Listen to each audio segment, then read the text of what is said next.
Ben Fulford, I traveled to Japan to meet you because I am so impressed by your background. But so many people in my world don't understand why you are the god of financial information in Asia, to include the deep gold. Would you please take a minute to just tell us about when you went to Japan, who you worked for, and what got you to today? Okay, I first came to Japan in 1980 as a university student, and my first job was in 1985 with Knight Ridder Financial News. I was the first foreigner allowed into the Bank of Japan Press Club and the Finance Ministry Press Club. So I've been meeting Japanese prime ministers and finance ministers and Bank of Japan governors personally for like 30 years. And I ended up my career, I worked for the Nikkei newspaper, which is the Japanese Wall Street Journal equivalent, and South China Morning Post, and I ended up as Asia Pacific bureau chief for Forbes magazine. But the thing is that during all those years, as a financial and business journalist at the top of the profession, nobody ever told me that the central banks were privately owned. We all assumed they were government institutions. And it wasn't until they started killing my colleagues and they tried to kill me that I realized, well, I was dealing with something very sinister. And what I did, because I realized I was dealing with very dangerous people, I kind of kept, gathering information in the background without writing about it until I figured out what I was dealing with. And talking, not starting hearing things about Freemasons and secret societies, and finally it all came to a head when I confronted Japanese finance minister and economics minister Heizo Takenaka about handing over control of all of Japanese companies to a bunch of oligarchs like David Rockefeller and the Rothschilds. And I followed a paper trail. This wasn't conspiracy theory. This was me following an actual, trail of evidence that led to these people, and including a bunch of murders. And at that time, there was literally only one sentence in the entire internet about the Rothschilds, for example. Just nobody knew about this stuff. And the Japanese, though, had been writing about this for years. And so one of the things I did was introduce to the English-speaking world the Japanese view of who really runs the West. Because, they said that David Rockefeller was our ruler. And I was thinking, well, this was Forbes magazine, and he's like number 300 on the billionaires list. And why do they think he's a ruler? And I followed the trail, and I realized that they had a bunch of foundations as cover, and that they actually controlled all the Fortune 500 companies. So that's how I ended up, in this role. And then they sent somebody to kill me, and the South Korean secret police, then notified an Asian secret society, and they offered me protection. And then I became involved in this huge battle for control of the planet Earth, like stuck in between East and West, trying to work out a deal between the two. And that's what I've been doing ever since. That's the All right, short that's a summary. wonderful, wonderful beginning. So when I visited you in Japan, you introduced me to a Japanese princess who helped me break the story on the unification and denuclearization of Korea. I was called a lunatic when I broke the story. And then 2 weeks later, of course, President Trump and his people confirmed it.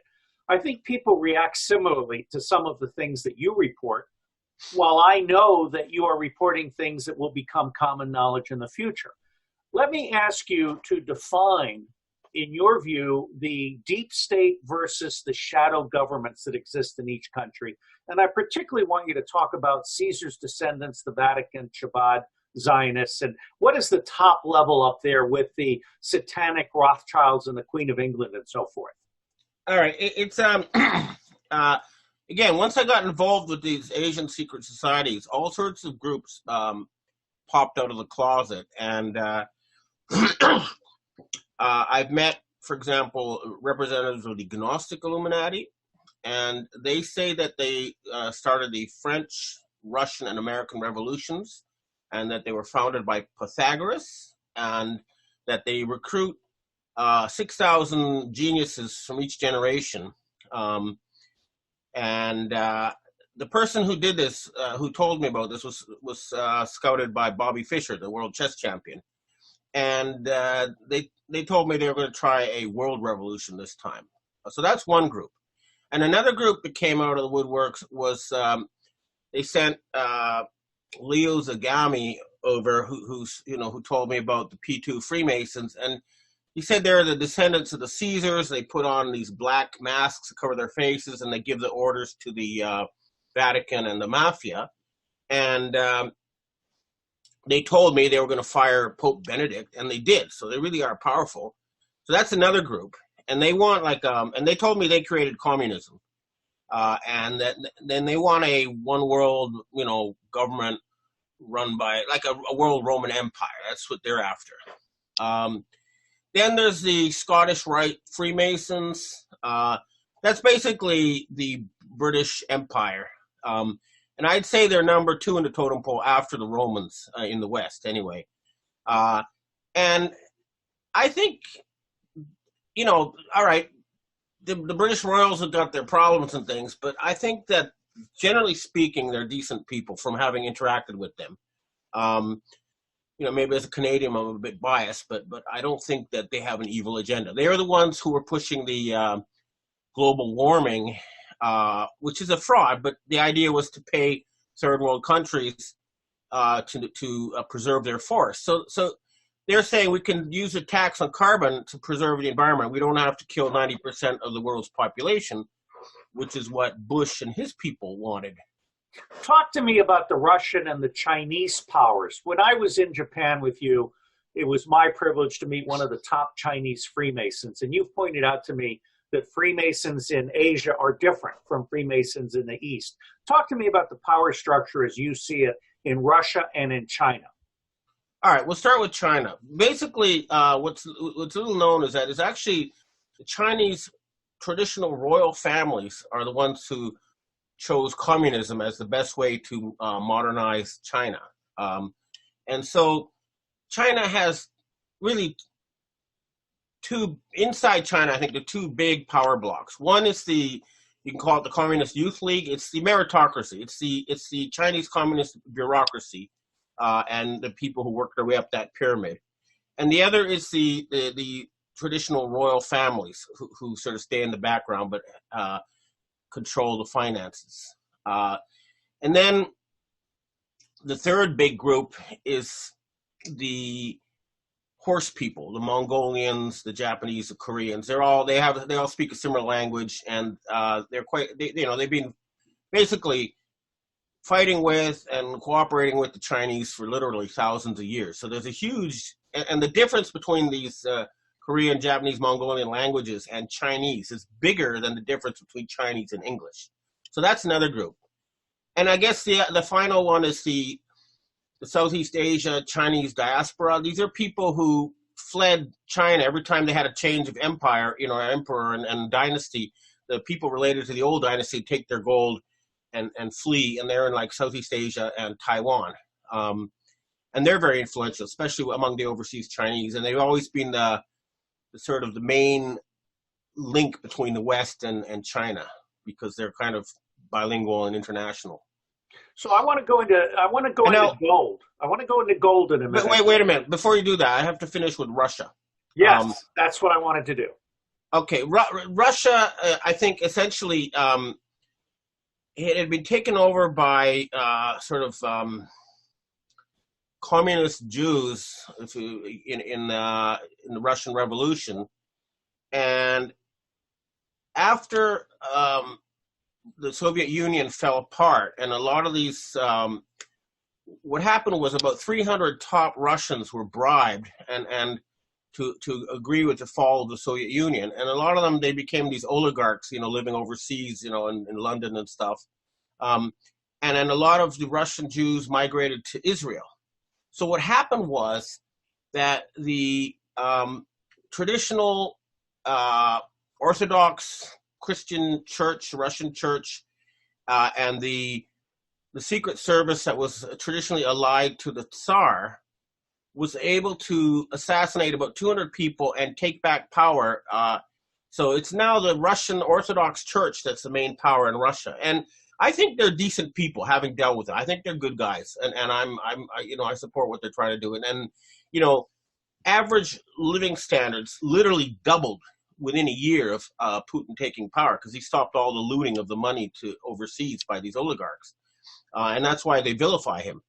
And I could say with confidence, you could also double American living standards literally within a year if you got rid of these Khazarian owners of the Federal Reserve Board.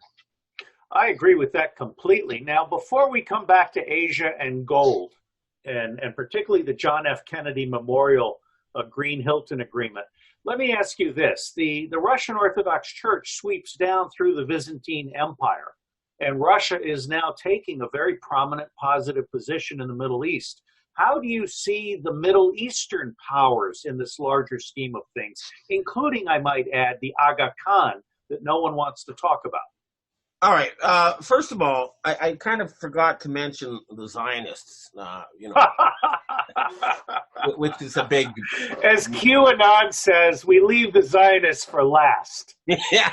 Well, okay. Essentially, there was a group. I think it was Sabbatai Zevi. It was a Turkish Jew who came up with the idea, and he had about 1 million followers, that it's up to us to carry out the prophecies in the Bible. We don't wait for God. And so there is a group that has been trying to create an artificial Armageddon and then rule the world from Jerusalem. And the Chabad cult, for example, thinks that after this big war between Gog and Magog, and 90% of people are killed, and every Jew will have 2,800 slaves, and they'll rule the world, And so there's that group that's been pushing that, and they're a powerful minority within the Jewish community, but they've been the ones behind all the troubles in the Middle East, if you ask me. Now, the Middle East, again, the easiest way to understand that is to look at history, and the history shows there's 3 big groups there. There's the Persians, which we now know as the Iranians, and their Shia branch of Islam. Then there's the Turks, who are, have a different linguistic group, and are the sort of heirs of the Byzantine Empire, plus the Turkish horsemen. It's a combination of the two. And then the third one is the Arabs, and that's Saudi Arabia, Egypt, and that part. And they're the custodians of Sunni Islam. Right. Let me just jump in. The Aga Khan. Hang on. Let me just point out to our listeners that Turkish, or a variant of Turkish, is spoken in 17 countries. People don't understand just how important the old Turkish, Ottoman, and Byzantine empires are. Please go on, Ben. The Aga Khan. Okay, he's a descendant of Muhammad, the Prophet Muhammad, and also they're heirs to the assassins, who are still around and quite active. And he's very influential in the Shia world. And, he's also very connected with especially the British high society. But he keeps a very low profile. But and I think right now they control Pakistan. But as far as I can tell, overall, his heart's in the right place. I don't see a lot of evil originating from that area. Okay. Are you ready now to talk about gold? I mean, until he died, sadly, a year ago, Sterling Seagrave and before him, his wife, Peggy Seagrave, were friends of mine, and they wrote the book Gold Warriors, which talked about the capture of all of the Japanese gold in the Philippines that became the Black Lily Fund, which has funded U.S. covert operations all around the world. That morphed into the Black Eagle Fund, which funded the Buzzy Krongard, George Tenet, John Brennan economic war on Russia, which Putin had every right to nuke us for. So tell us how you see the whole gold picture in Asia, and what you see in terms of the global currency reboot, and what is going on today as the elders and the indigenous chiefs all seem to be coming back into their own. Okay, well, it's a big question. I'm not sure where to start, but okay. First of all, I think that most of the gold that the Japanese. All right, I'm going to go back even further. Sorry, I'm going to organize myself. Okay, we'll start with the big picture. Ever since Roman times, the Asians have been sending silk, spices, and ceramics, etc., to the West, and being paid with gold and silver. The result was that 85% of the world's gold ended up in Asia, and it was the Asians who set up the BIS to help the Germans pay their uh, Versailles Treaty gold obligations after losing World War One. And the Asians were promised they could set up a world government, world parliament with the royal families in the background, but they needed World War II to make that happen. And they went along with that. But what happened was that after World War II, the victorious powers broke their promise. They didn't have a Marshall Plan for Asia and Africa. They just only did it for the countries they controlled. So they cut off their gold, and they made a deal with President Kennedy, who was promising a Marshall Plan for the entire planet using Asian gold, specifically Indonesian gold. And he was assassinated, by the way. It was the anniversary was November 22nd, if I'm not mistaken. And anyway, he was assassinated for trying to do this. And so the gold was withdrawn, and the Americans ran out of gold in the early 1970s, which is why they had the Nixon shock, and then they started the petrodollar system, which is now falling apart. But what's happened was, so 9/11 was really caused because the Americans lost some sort of secret court case, and they were told they had to pay back the gold they took from China in 1938, and they didn't have that gold, and they didn't want to bust the Federal Reserve Board, so they blew up the building with all the evidence and started this, so-called war on terror, et cetera, and they had a fascist coup d'etat in the United States, known as the Patriot Act, and the United States became a Nazi terror state, essentially, and that's why people like me, who were supporters of the West and thought we were the good guys, suddenly found ourselves fighting against the U.S. establishment. But more recently, we zoom forward to the present, or almost the present. In 2008, Americans were close to bankruptcy, and they promised that they would have a black president and then everything would be different. And they were able to get money again from the Asians in exchange for making Obama president. But he turned out to be just a house slave following the Bush agenda. He didn't have real power, and so that's been withdrawn again since. And that's when the Trump presidency started, and that was done by the Gnostic Illuminati and the military-industrial guys, who I think have their heart in the right place. But the other thing that happened with Obama in 2008 was that they took 750 tons of gold from a guy called Johannes Riady, and they used that to make. They sold the gold like 1,000 times to create about 15 to 20, I think $23 trillion worth of gold-backed bonds.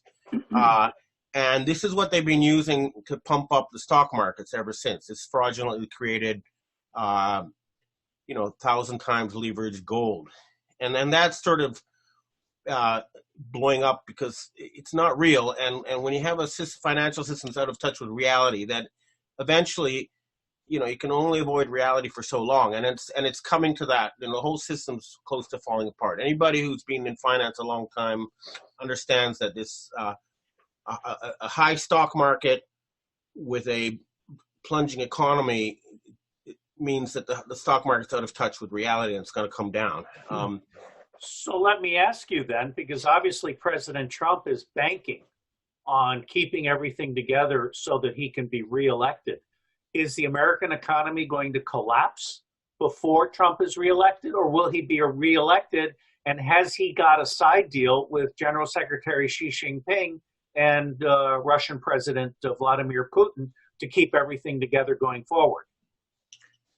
Look, it's easy to say there's a bubble. It's much harder to predict exactly when it's going to pop. Okay, so I don't want to be, make a specific date saying it's all going to crash at this time. But it's most likely, I'm talking to Asian elders and stuff, that this thing will crash before the election, and that Trump will have to negotiate the bankruptcy of the United States. CIA in Indonesia just contacted me before this interview in specific because they wanted me to bring this up in the interview.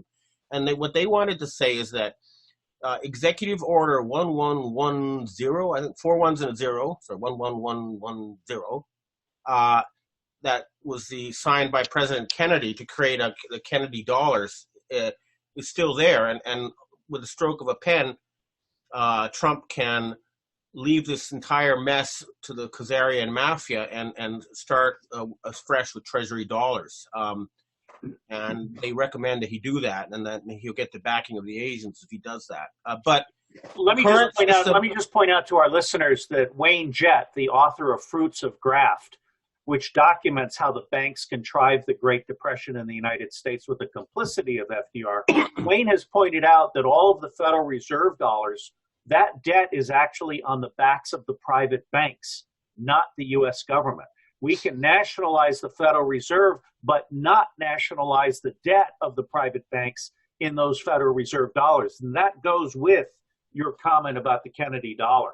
How do the Chinese feel about the future of America and whether they would rather deal with Trump or Hillary Clinton or, God help us all, Peter Butt? All right. Well, first of all, they they told me that Hillary Clinton had promised them if she was elected that they would allow the creation of the United States of China, and they would hand over control of Japan and Southeast Asia to the Chinese. And that's why they gave her a lot of money, and they were surprised when she didn't get elected. Okay. And but now that they've got Trump, they realize this actually might be a better thing if he can negotiate a whole new sort of setup for the planet, that gives Asia a fair role. And the Chinese, okay, I studied, one of the reasons I came to Japan all these years ago was because they had decades of like double-digit economic growth, a spectacular, rise. And it was because of an economic system that I studied. And as I became a reporter, it was being dismantled by the Americans. They actually murdered prime ministers. They shot down an airline with 600 people, Japan Airlines Flight 123, other things, to force the Japanese to dismantle this successful system, which has an economic planning agency at its heart. It's sort of it's like a hybrid between communist Stalinist central planning and pure capitalism.